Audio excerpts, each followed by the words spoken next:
مساء الخير. هنتفرج على روف جميل جدا، مساحة 324 متر في الدورين، 3 غرف نوم و2 حمام، على شارع 45 العمومي، وجنبنا على طول فندق دار الدفاع الجوي، وادي المسافة للبحر زي ما احنا شايفين.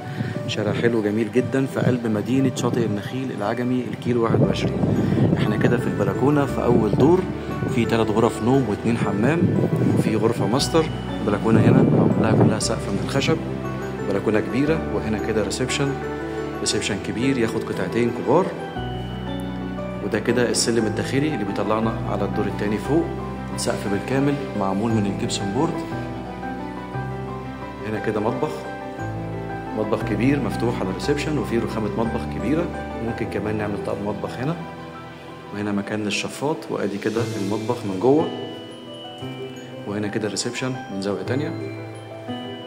وبعدين ممر التوزيع، فيه 3 غرف نوم و2 حمام. دي كده أول غرفة نوم، وهنا غرفة النوم رقم 2، وهنا غرفة النوم رقم 3. دي غرفة ماستر.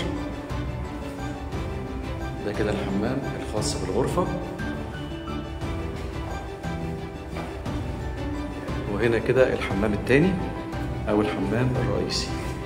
يبقى احنا كده في الدور ده في 3 غرف نوم، في 2 حمام، في غرفة ماستر، في مطبخ، وفي ريسبشن كبير، وفي تراس، وفي عندنا سلم داخلي حديد والدرج بتاعه من الخشب. طلعنا كده على الدور التاني فوق. اجمالي المساحة فوق 162 متر وتحت 162 متر. اجمالي المساحة في الدورين 324 متر. وجه شرقي على شارع 45.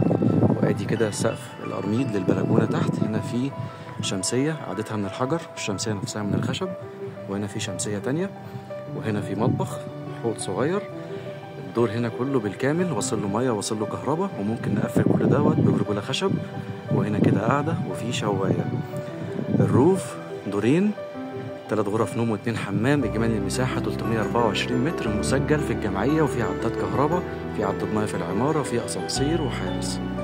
للبيع كاش، مدينه 6 اكتوبر العجمي الكيلو 21 اسكندريه.